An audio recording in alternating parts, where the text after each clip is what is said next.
my presentation on the importance of listening. I feel like it's a very critical part of communication and we overlook it a lot.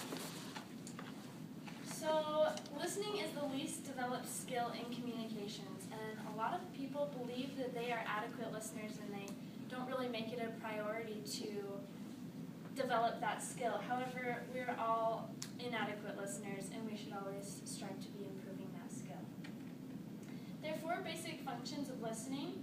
They are comprehensive listening, empathic listening, critical, and appreciative listening. And I'm just going to go into a little bit of detail on each of these. So comprehensive listening is like the most basic function of listening. You're just listening to try to understand what's being said, the message that's being said. Empathic listening is listening with openness, sensitivity, and caring. Since this type of listening can provide emotional support for someone in need, it sometimes functions as therapy. So whether it's you talking to your friends, listening to your friends saying, "Oh, I had such a bad day," and you're empathically listening to them. Or it can be someone taking their problems to a therapist, and that's the same thing. Critical listening, this type of listening involves making a judgment about the nature of a message, evaluating or analyzing information, evidence, ideas, and opinions. A lot of times, you need to use critical listening in emergency situations.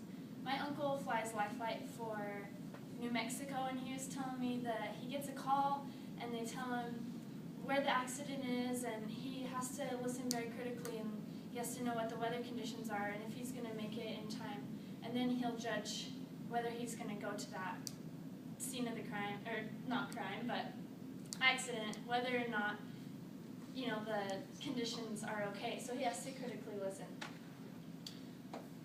And appreciative listening. This is simply used to appreciate the sounds that you're hearing. Some examples are music, poetry, plays, movies, comedy, or TV shows, or the sound of my voice.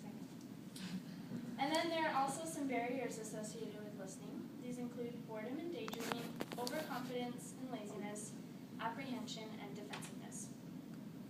Boredom and daydreaming is one of the most common barriers. Some people think that listening could be a waste of their time. Others believe that it's not worth the effort to listen, or they underestimate their expectations. I think this happens a lot in classes. Overconfidence and laziness. Overconfidence can be seen in forms of poor preparation and planning, or expecting too little from speakers, and then this tends to lead to laziness. Apprehension. Apprehension is caused by uneasiness, anxiety, fear, or dread associated with a listening opportunity. For example, I was having a hard time listening to all of the presentations before me because I was dreading coming up here for mine. And defensiveness. People get defensive when they are criticized by others and they don't like feeling threatened. This affects listening because you become preoccupied with the other person's motive for attacking you. So I think that we should all try to become better listeners because it will help with our communication skills, and just to remember the different barriers that come along with it. And yeah, so thank you.